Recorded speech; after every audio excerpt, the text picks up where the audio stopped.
Good morning students. In today's class we will discuss about plant cells.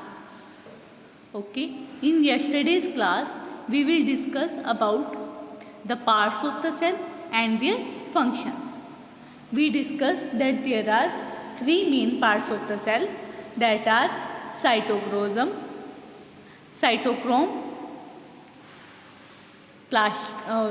nucleus and cell wall and cell membrane. These are the parts of the cell which we have discussed in the last lecture.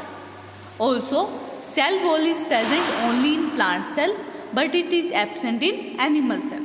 So let's discuss in detail about plant cell. Why do plant cells need a cell wall? कहते हैं कि plant cell को cell wall की need क्यों होती है? Plants can not move from one place to another. Plant एक जगह से दूसरी जगह मूव नहीं कर पाते. Hence they need protection against harsh external condition. इसलिए उनको प्रोटेक्शन चाहिए होती है. हार्श एक्सटर्नल कंडीशन मतलब कि जो हार्मफुल एक्सटर्नल कंडीशन है उसके अगेंस्ट उसको प्रोटेक्शन चाहिए होती है. The cell wall protects plants against condition such as high temperature and strong winds. जो सेल वॉल क्या करती है कि प्लांट को प्रोटेक्ट करती है हाई टेम्परेचर से और स्ट्रॉन्ग विंड से. The cell wall help the plant remain upright by being an extra rigid outer layer. कहते हैं सेल वॉल क्या करती है कि प्लांट को सीधा करने में, सीधा खड़े रहने में हेल्प करती है एक रिजिड आउटर लेयर मतलब एक हार्ड आउटर लेयर प्रोवाइड करके. Cell wall provides support and structure to plants. Cell wall जो है वो प्लांट को सपोर्ट और स्ट्रक्चर प्रोवाइड करती है. There are disc like structures called plastids present in the cytoplasm of plant cell. कहते हैं कि साइटोप्लाज्म में एक डिस्क लाइक स्ट्रक्चर प्रेजेंट होते हैं जिनको हम प्लास्टिड बोलते हैं. These are absent in animal cell. लेकिन ये एनिमल सेल में नहीं प्रेजेंट होते. इसमें प्रेजेंट होते हैं plant cell.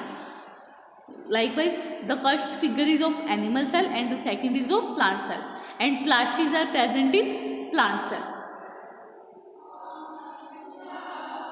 Structure of plastid. कहते हैं प्लास्टिड्स का स्ट्रक्चर कैसा होता है. Plastid are disc like structure. जैसे डिस्क होती है ना उसी तरह का स्ट्रक्चर होता है प्लास्टिड का. They can be of different colours in different plant cells. कहते हैं अलग अलग प्लांट सेल में ये अलग अलग कलर में प्रेजेंट हो सकते हैं. Leaves have cell with green plastids called chloroplast. कहते हैं लीव्स के जो सेल है उनमें जो प्लास्टिड होते हैं वो ग्रीन कलर के होते हैं जिनको हम क्लोरोप्लास्ट भी बोलते हैं. तो मेनली जो हमारे पास कलर है किसी भी लीफ या किसी भी फ्लावर का वो किसके कारण होता है? प्लास्टिड के कारण. Function of plastid. कहते हैं प्लास्टिड का फंक्शन क्या है. Chloroplast contain chlorophyll which is responsible for producing food in plants through the process of photosynthesis. कहते हैं क्लोरोप्लास्ट क्या करते हैं, क्लोरोप्लास्ट में क्लोरोफिल होती है जिसके कारण फोटोसिंथेसिस प्रोसेस की हेल्प से प्लांट्स अपना फूड प्रिपेयर कर पाते हैं. There are sac-like structures called vacuoles present in the cytoplasm of animal and plant cells. Sac मतलब होता है बोरी. कहते हैं बोरी के जैसे स्ट्रक्चर होते हैं जिनको हम वैक्यूल्स बोलते हैं. किस में प्रेजेंट होते हैं? साइटोप्लाज्म में. किसमें? एनिमल सेल में भी और प्लांट सेल में भी. तो यहाँ देखो कुछ एम्प्टी स्पेसेस दिख रही है. इन एम्प्टी स्पेसेस को ही हम क्या बोलते हैं? वैक्यूल्स. ये एनिमल सेल का केस है और ये प्लांट सेल का केस है. तो वैक्यूल्स दोनों में प्रेजेंट है. Size of vacuoles. कहते हैं अगर हम एनिमल सेल और प्लांट सेल के बारे में देखें, ठीक है, तो an animal cell has many small vacuoles. कहते हैं एनिमल सेल में बहुत छोटे छोटे वैक्यूल्स होते हैं. अब plant cell usually has one large vacuole. लेकिन प्लांट सेल में एक बहुत बड़ा सा वैक्यूल होता है. एनिमल सेल में जो वैक्यूल होते हैं उनका साइज स्मॉल होता है और काफ़ी सारे होते हैं. और प्लांट सेल में एक ही वैक्यूल होता है जिसका साइज लार्ज होता है. फंक्शंस ऑफ वैक्यूल्स, कि वैक्यूल्स क्या क्या फंक्शन परफॉर्म करते हैं। Vacuole store food, water and waste. Vacuoles क्या स्टोर करता है, हमारा खाना, पानी को स्टोर करता है, और जितना भी वेस्ट प्रोडक्ट है जो हमने एक्सक्रीट आउट करना है उसको स्टोर करके रखता है। Functions of vacuoles in plants, कहते हैं प्लांट्स में वैक्यूल्स के क्या फंक्शन होते हैं। In plant cells vacuoles can take up to 90% of space. Total space का 90% वैक्यूल ने कवर किया होता है प्लांट सेल में। In plant cells the big vacuole also provide additional structure support to maintain the pressure and structure of the cell.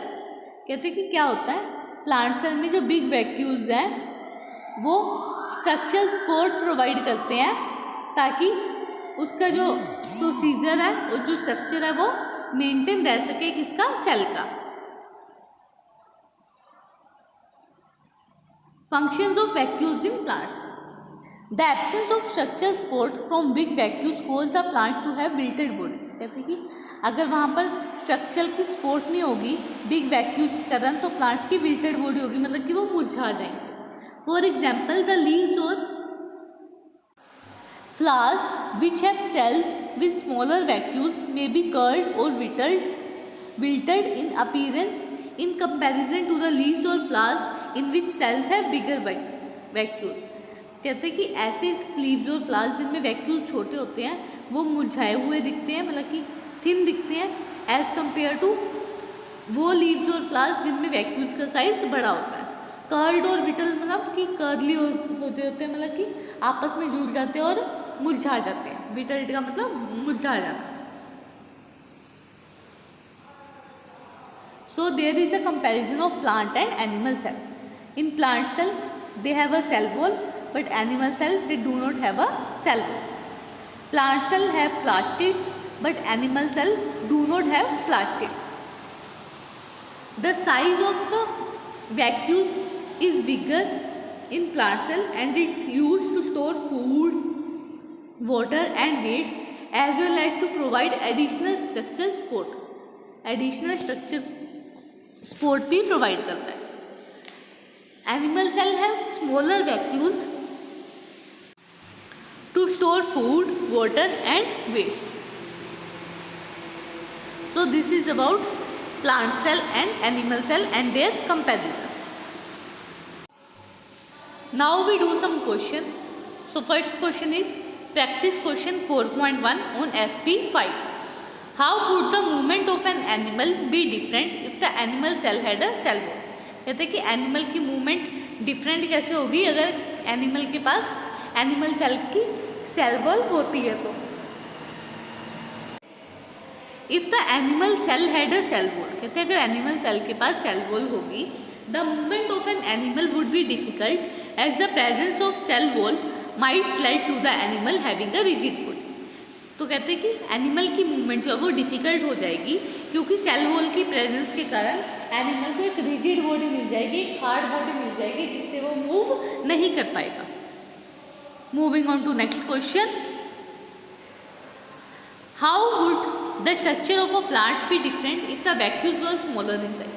कहते हैं कि plant का स्ट्रक्चर डिफरेंट कैसे होगा अगर वैक्यूल्स का साइज स्मॉल होगा, तो ये हमने अभी पढ़ा था। Larger vacuoles provide structure support to plant cells. कहते हैं जो लार्ज वैक्यूल्स हैं वो स्ट्रक्चर सपोर्ट प्रोवाइड करते हैं प्लांट सेल को। If the vacuoles were smaller in size, अगर वैक्यूल्स का साइज छोटा होगा the structure support to the plants would not be enough and they might not have a robust structure. कहते हैं कि तो प्लांट्स को एक स्ट्रक्चर सपोर्ट नहीं मिल पाएगी और उनका स्ट्रक्चर जो है वो सही नहीं होगा। फॉर एग्जाम्पल द लीव्स और flowers made of cells with smaller vacuoles will be wilted and curled in appearance as compare to the leaves और flowers made of cells with bigger vacuoles. कहते हैं कि ऐसे लीव्स और flowers जो cell से बने जिसमें वो वैक्यूल्स का साइज छोटा है वो विल्टेड और कर्ल्ड होते हैं as compare to those which have large vacuoles. Which of the following feature will help you differentiate a plant cell from an animal cell. कहते हैं कि प्लांट सेल और एनिमल सेल में अगर हमें डिस्टिंग्विश करना हो तो किससे डिस्टिंग्विश कर सकते हैं? तो cell wall, cytoplasm, cell membrane and nucleus. We know that in both animal cell and plant cell, cytoplasm, cell membrane and nucleus is present. The only difference is cell wall, as cell wall is present only in plant cell but it is absent in animal cell.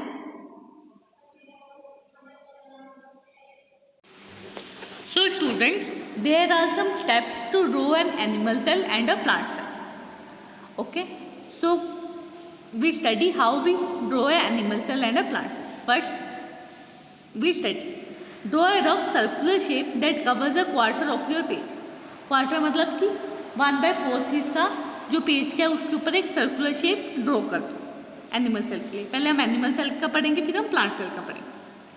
Then draw the nuclear membrane inside the cell membrane, leaves gap to show the nuclear pores. कहते हैं कि nuclear membrane बनाओ cell membrane के बीच में और थोड़े थोड़े गैप मतलब डैश लाइन से शो करो ताकि जो डैश है, जो गैप है बीच में, वो पोज के फॉर्म में शो हो कि वहाँ पर न्यूक्लियर पोज है. Draw chromosome which are messy lines and a small circular nucleolus inside the nuclear membrane. तो क्या करो, एक छोटा सा गोला न्यूक्लियर मेम्ब्रेन के अंदर डाल दो जो न्यूक्लियोलस को रिप्रेजेंट कर रहा है, और एक कर्वी सी लाइन ड्रॉ कर दो जो क्रोमोसोम को रिप्रेजेंट कर रही है. Draw 7-8 small and circular vacuoles inside the cell membrane but not inside the nucleus. Nucleus से बाहर और सेल मेम्ब्रेन से अंदर 5-7 आप ड्रॉ कर दो छोटे छोटे वैक्यूल्स, मतलब छोटे छोटे circles. Label the cell point the arrowhead towards the part. कहते हैं अब सेल को लेबल करो और एरो का जो हेड है वो जो हमारा पार्ट है उसकी तरफ उसको एरो करो, पॉइंट करो और उसको लेबलिंग कर दो कि ये क्या क्या चीज़ है. ठीक है, तो इससे आपके एनिमल सेल प्रिपेयर हो जाए, बन जाए. ऐसे ही हम प्लांट सेल देखेंगे कैसे बनाना है. सो फर्स्ट स्टेप है draw rough rectangular shape that covers a quarter of your page and another rectangle inside it, leave a small gap. एक रेक्टेंगुलर शेप बनाओ, ठीक है, और उसके बीच में एक और रेक्टेंगल बना दो छोटी थोड़ी सी स्पेस छोड़कर. Draw the nuclear membrane inside the cell membrane to one side, leaves gap to show the nuclear pores. कहते हैं कि वैसे न्यूक्लियर मेम्ब्रेन बनाओ और उसमें गैप छोड़ दो ताकि वो न्यूक्लियर पोर्स को रिप्रेजेंट करे. Next is draw the chromosomes which are messy lines. Chromosome represent करो मैसी लाइन से, ठीक है, और एक स्मॉल सर्कुलर न्यूक्लियोलस बना दो न्यूक्लियर मेम्ब्रेन के अंदर. Draw big rectangular shape leaving a small gap between the cell membrane and the nucleus to show the vacuole. This should not include the nucleus. कहते हैं कि न्यूक्लियस से बाहर और सेल मेम्ब्रेन के अंदर एक बड़े से रेक्टेंगुलर शेप बना दो जो वैक्यूल को रिप्रेजेंट कर रही है. Draw small circular plastids between the vacuole and the cell membranes, label the cell. कहते हैं कि वैक्यूल से बाहर और सेल मेम्ब्रेन से अंदर आप छोटे छोटे प्लास्टिक भी बना दो, ठीक है, और सेल को लेबल करो. तो इस तरह से आपके प्लांट सेल और एनिमल सेल को हम प्रिपेयर कर सकते हैं. So now we do some questions. The question is of NCERT exercise page number 98, question number 5. आपने क्या करना है, एनिमल और प्लांट सेल के स्केचेस बनाने हैं और 3 डिफरेंस बताने हैं एनिमल सेल और प्लांट सेल में. तो हमने अभी सीखा कि हमें कैसे बनाने हैं एनिमल सेल और प्लांट सेल, तो हम उसी तरह से एनिमल सेल को बनाएंगे पहले, देन प्लांट सेल को बनाएंगे, ठीक है, और उसको लेबल कर देंगे कि इसमें क्या क्या चीज़ें प्रेजेंट है. और 3 डिफरेंस कौन से हैं प्लांट सेल और एनिमल सेल में? प्लांट सेल में सेल वॉल होती है, एनिमल सेल में सेल वॉल नहीं होती. प्लांट सेल में प्लास्टिड्स होते हैं और एनिमल सेल में प्लास्टिड्स नहीं होते. Plant cell has one large vacuole but animal cell has many small vacuoles. Now question number 9 of NCERT exercise page number 98. Explain why chloroplasts are found only in plant cell. कहते हैं कि explain करो chloroplast सिर्फ plant cell में ही क्यों पाए जाते हैं. Chloroplast are plastids that contain chlorophyll which is essential for photosynthesis. कहते हैं क्लोरोप्लास्ट में प्लास्टिड होते हैं जिसमें क्या होता है, क्लोरोफिल होता है जो फोटोसिंथेसिस प्रोसेस के लिए नेसेसरी होते हैं। As plants make their own food through the process of photosynthesis they have chloroplast in their cell. कहते हैं कि प्लांट्स जो है अपना फूड खुद बनाते हैं फोटोसिंथेसिस प्रोसेस से, इसलिए उनके अंदर क्लोरोप्लास्ट प्रेजेंट होते हैं। Animal do not make their own food, hence animal cells do not have chloroplast. कहते हैं एनिमल्स अपना फूड खुद नहीं बनाते, इसलिए एनिमल सेल्स में क्लोरोप्लास्ट नहीं होते। Next question, list the structure you have learn so far. कौन से पढ़े हमने? एनिमल सेल में क्या क्या था? सेल मेम्ब्रेन थी, साइटोप्लाज्म, न्यूक्लियस और वैक्यूल्स। और प्लांट सेल में cell wall, cell membrane, cytoplasm, nucleus, vacuoles and plastids. Practice question 5.3 on SP7. Which part of a plant cell and an animal cell are not visible under the microscope and why? कहते हैं कि कौन सा part है plant cell और animal cell का जो हम माइक्रोस्कोप के अंदर नहीं देख सकते और क्यों? The cell wall, the cell membrane and the nucleus are visible under the normal microscope used in labs. कहते हैं जो सेल वॉल है, जो सेल मेम्ब्रेन है और जो न्यूक्लियस है वो हम माइक्रोस्कोप में देख सकते हैं जो लैब्स में प्रेजेंट होता है। Other parts such as plastids, vacuoles और other organelles are so tiny that they are not visible under the normal microscope lens. कहते हैं कि जो बाकी पार्ट्स हैं जैसे प्लास्टिड हो गया, वैक्यूल्स हो गया या दूसरे ऑर्गेनेल्स हैं वो इतने छोटे होते हैं कि हम उनको नॉर्मल माइक्रोस्कोप के लेंस के नीचे नहीं देख सकते। Similarly chromosome inside the nucleus of cells are also not visible under the microscope. कहते हैं ऐसे ही क्रोमोसोम जो सेल की न्यूक्लियस में प्रेजेंट होते हैं वो भी माइक्रोस्कोप के अंदर नहीं दिखता, because they are very tiny and can be observe only when the cell divides. क्योंकि वो बहुत छोटे होते हैं और कब हम उनको देख सकते हैं? जब सेल को डिवाइड किया जाए तो। Onion cells do not have chloroplast, why? कहते हैं अनियन सेल में क्लोरोप्लास्ट क्यों नहीं होते? Onion cells do not have chloroplast because onion grow underground where there is no light. कहते हैं क्योंकि अनियन जमीन के नीचे ग्रो होते हैं जहाँ पर लाइट नहीं होती। Since photosynthesis can not take place in the absence of sunlight, chloroplast containing chlorophyll are not required. हमें पता है कि फोटोसिंथेसिस जो है वो सनलाइट के एब्सेंस में नहीं होती, इसलिए वहाँ पर क्लोरोप्लास्ट की रिक्वायरमेंट नहीं होती। थैंक यू बच्चों।